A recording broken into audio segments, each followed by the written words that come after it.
this conference has actually made its way to India, and I would imagine that Roland has pretty much been a part of each one of them. So it would be instructive to get a sense from him on how much has actually changed in terms of the business landscape, the economic landscape, the regulatory environment that everyone was just sort of polling on as well.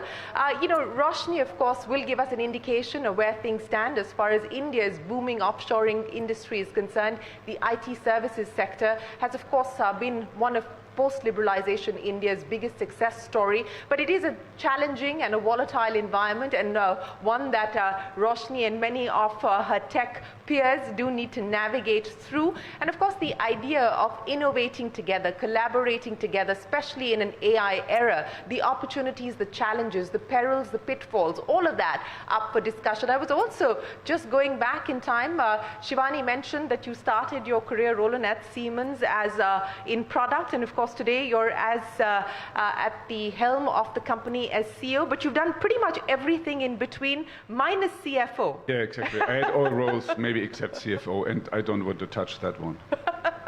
Well, that's not a conversation that we will get into, but what I do want to start with the both of you before we talk about tech specifically. Roland, I'll start with you. We're at the end of the conference today, and going back in time to the experience that you've had personally with Siemens in India, but more importantly, as a German business looking at India as an opportunity, where would you say things stand today? How much has changed? What is the complexity? What is the opportunity that you see today with respect to India?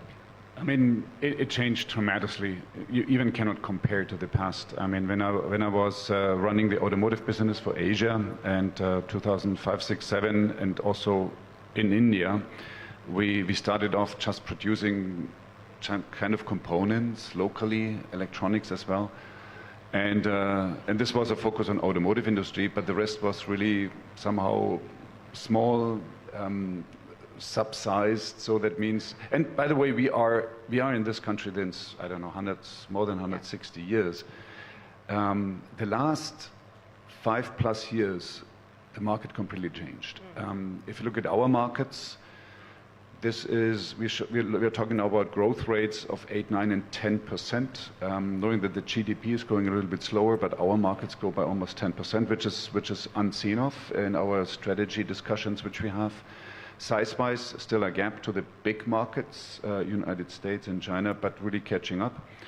And this is thanks to a massive investment in infrastructure, energy. I'm always saying that it comes in waves: energy, infrastructure, and then comes industry and higher education or healthcare.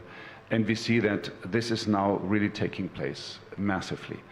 And this is thanks to a good strategy of the government.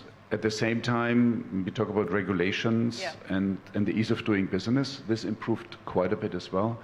So therefore, for me, if I look at India, the Indian market in particular, it really is a tremendous pickup. Talk very briefly about Asia as well.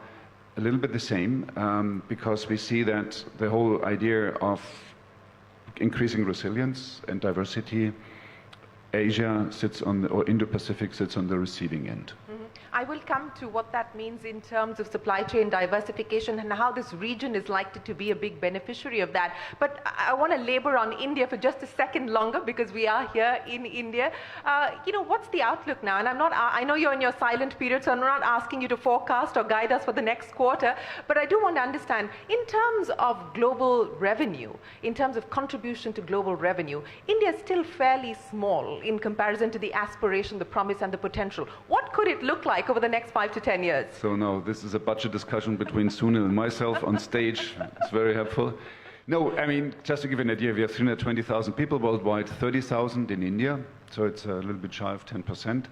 The revenue contribution from India is roughly 3%, so it's underrepresented, but this is picking up. We won a huge order for locomotives, for example, 3 billion order. This was awarded, by the way, in 6 months. This is unheard of, how fast the government is deciding. And so we are picking up volume, and I can imagine that in no time we can reach a level of 5%. And I'm always saying, I can also imagine that India in a certain period of time gets to 10%. I don't mention the year yet, so this is always interesting. And then Sunil is going to figure that out. Well, no pressure on Sunil for figuring that out, at least not here publicly anyway. But Roshni, let me come to you now, and let's talk about where things currently stand. I mean, HCL Tech has grown ahead of industry, so congratulations on that. But as you look at where the world finds itself today, Roshni, the volatility that we've been seeing in the US market, in Europe. Europe accounts for almost, 29% of HCL Tech's revenue. Give me a sense of the global outlook before we talk about the road ahead. So I think if you talk about the tech industry, the biggest inflection point was probably pre-COVID and post-COVID. And I think COVID set many industries all over the world on this hyper, digitization of their journey and what they needed to do, because it was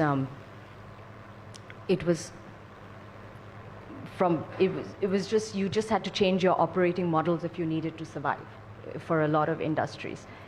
And I think only now, I would say in the last quarter or two, despite geopolitics remains a real threat. So I think that that's something that we need to recognize. Not so much in terms of delivery and what we do in business, but I often say that it drives sentiment across various countries. And some of those sentiments is what is actually playing out in macroeconomics. Because I think over the last 1 year, we've had these conversations. Is there going to be recession? Is there not going to be recession? Inflation, supply chain disruptions. There was a reality of what was on the ground, and then there was also what sentiment was driving. And I think that is what has played out for at least an industry like ours in terms of decision making and delayed decision making. The good news is I think technology and digital transformation is a necessary for every industry, every company. So it will be a necessary spend. And it will be, actually, a spend is the wrong word. I would say it's a necessary investment for everybody. It is a necessary investment. So that's the good news. I think going back to regulation and the first point, I think that's top of mind for a lot of countries. That's top of mind certainly for Europe as well. We have 220,000 people, 180,000 deliver from India. Yeah. But the number that actually for our global delivery is probably growing. And it's because of this regulatory environment. You can't just data privacy. Yeah. And a lot of these issues which are top of mind, cause us to want to actually expand a lot more, even though we're global, locally. So I was just reflecting on Germany, and we started our business in Germany in 2001 with actually a carve out of, at that time, a GCC in India. Okay. It was tiny. And that's what gave us an entry into one of the largest financial services organizations in Germany. And today, in Germany, we have 3,500 people.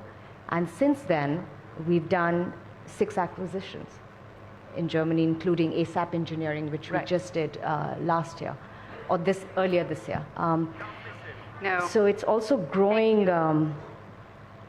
growing locally in countries all around the world is almost an imperative. So it's changing the offshore model and the offshore style of doing business that this industry has actually relied on for a good part of 4 decades now. Collaborating with industries across geographies. Also, again, for example, for HCL, maybe in comparison to some of our peers, sub 2% of revenue is what we actually do in India. Yeah. For being an Indian headquartered company. So I think that we've always been export oriented. That is the way we've grown. I also find HCL's journey is very interesting because when we started in 1976 and we used to manufacture computers for India and we built the tech hardware industry, we only did India. And then, one day we just said, close and just completely pivot. So I think that it's also interesting to see what's happening in India and how we can play domestically. I think our models have been built as such that it's from a profitability point of view, not so much growth. I think growth you can get in India.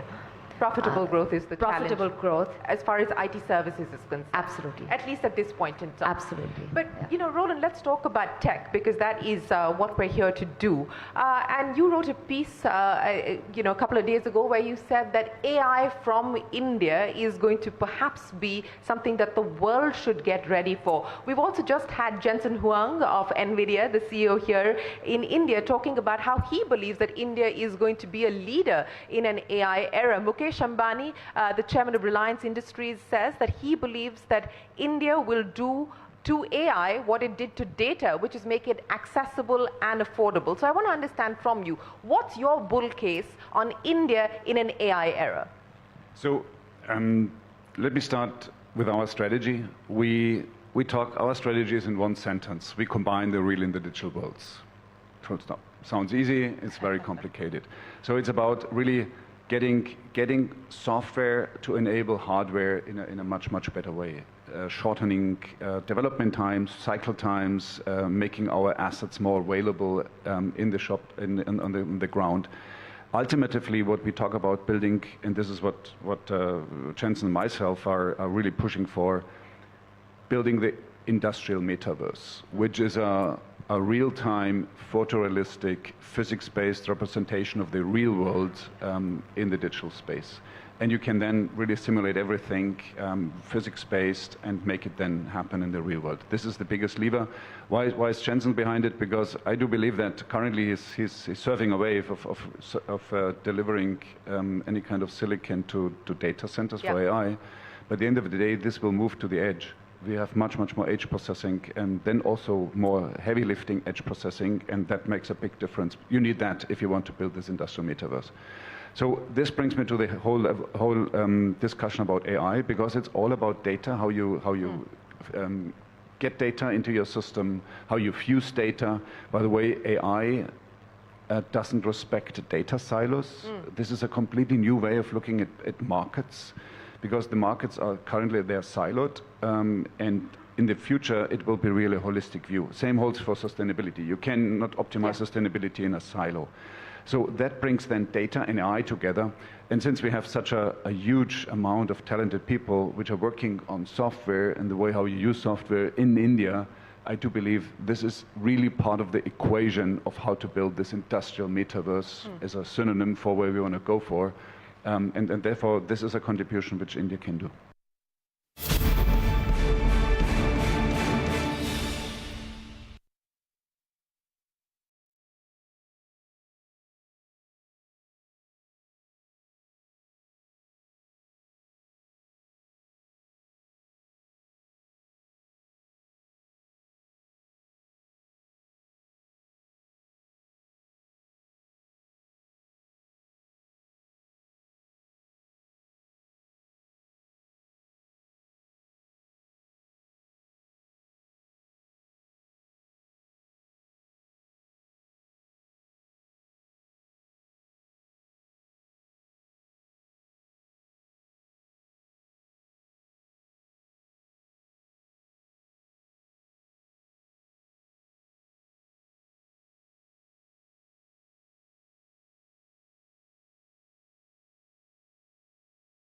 We are getting very good resolution.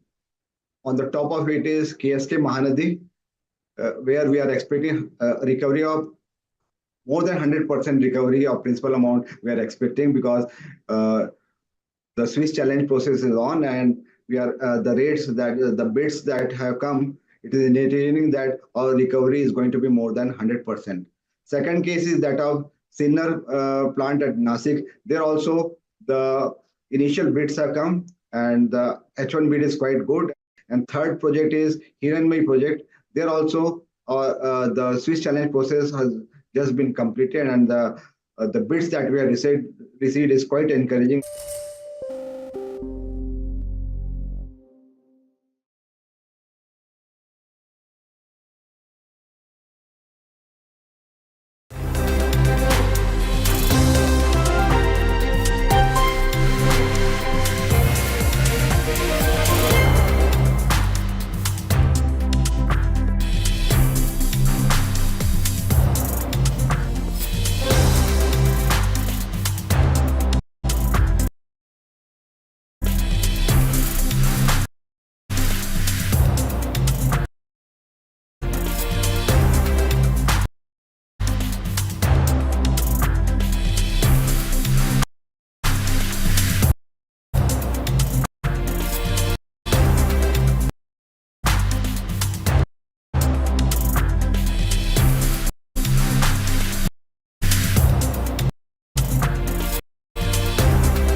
I'm here today with a message of hope for all Americans. With your vote in this election, I will end inflation. I will stop the invasion of...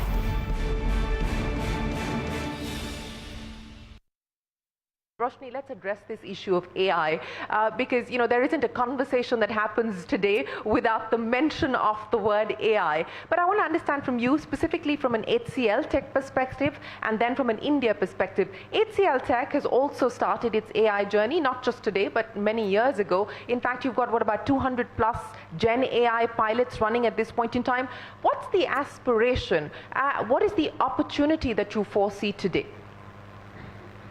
So I think it's very important to acknowledge that AI, the journey of AI and different customers, there's a lot of change management that needs to take place. So, you know, as Roland mentioned, the conversations that one has with customers is to get the best out of AI, Gen AI. You have to have your data strategy right. You have to have your cloud strategy right. You have to reflect on your cognitive infrastructure. You have to think about modernization of your environment. So AI is almost like a horizontal, but the solution is very verticalized because it's very important to get use cases for each industry. So, you know, for example, at HCL, we have our AI Force, which is like a service transformation platform, where we are, you know, running POCs, but also recognizing solutions which can be horizontal as well as industry-wise, vertical, very specific. That's very important. I think the piece that is extremely important in the AI journey is, I think, there's a lot of discussion of the investment which is going in. Yeah. We're trying to focus, I think each organization is trying to focus on the actual return on the investment, which is still, you know, an area which is slower. And that's because change management takes time. Actually, technology, adoption of technology and the impact that it can create in an organization does take time.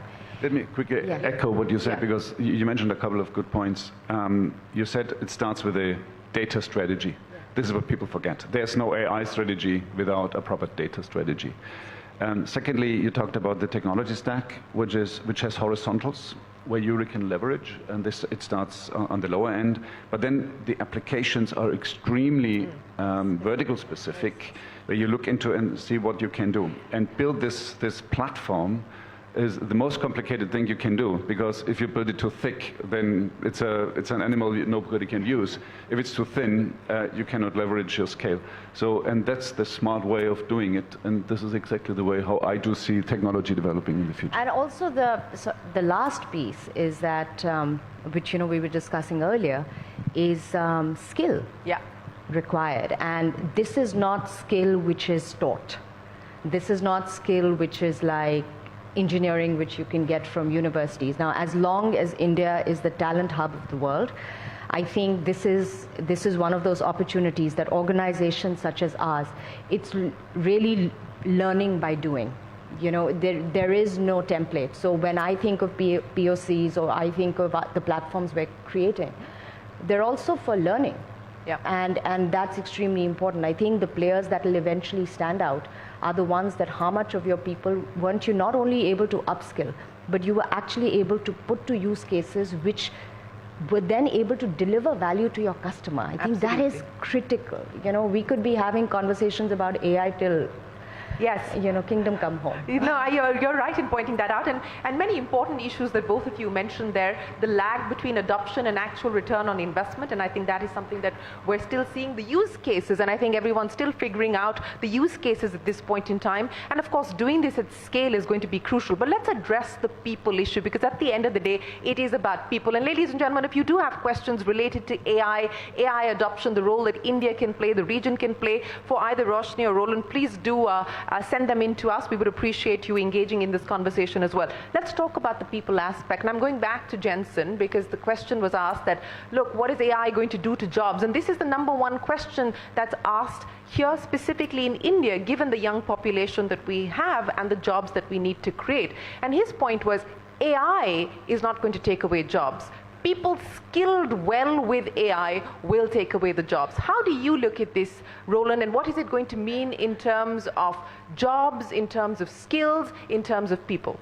So I fully agree with that. Number one is India, with the exception of India and maybe Indonesia and some other places, we are living in aging societies. So it's really about how to get enough people on the ground in order to sustain our growth going forward. This is a big challenge, and for Germany in particular. So there's a reason why we need immigration. We don't have enough people. So fearing that AI is taking jobs away is completely odd. So, but the point is that technology, it's AI technology and any kind of related technology does change the requirements. So it starts with what kind of expectations do we have from students when they come from universities. It's changing. The way what they learn and what they need to know when they start is completely different. Secondly I do believe we are going to, and since technology is changing so fast, and this is just about to start, I think we have to go away from a model where you go to university, you study, and then you work, and that what you learned you can use for the rest of your life. I think you have to study, you work, and then you study again, and do that all over and all over again, because it's changing so fast. So therefore, education and training is very important. But one thing you mentioned is also interesting, this proof of concept thing. The beauty about applications and software and doing AI applications is that whereas if I want to make a proof of concept for a new hardware, a new PLC, a controller, this is really a lot of money I have to spend. Yeah. It takes a long time. But for AI, you can put a bunch of people together, give them a task to write an app, and throw everything on the wall, whatever sticks you can use. So you can be extremely fast and train the people on the jobs, kind of, which is, I find, really exciting. And if you do it right, then the people are excited as well. Let me get wrap-up comments from each of you, because we are pretty much at the end of our time. And Roshni, let me start by talking to you about the opportunity. Where you believe HCL is today, and what do you foresee as the next 5 or 10 years, not just with the focus on what's happening in the US and Europe, but also with the focus on what's happening in this region as it gains significance and importance. I mean, India is one of the fastest growing economies today, less than 1% or about 1% of your revenue today, but you know, potentially this could change over the years. So 5-10-year outlook for you. So I think in our industry, 5 to 10 years is a very long time. But I think, where I do think there are opportunities more than IT services for HCL is probably in software.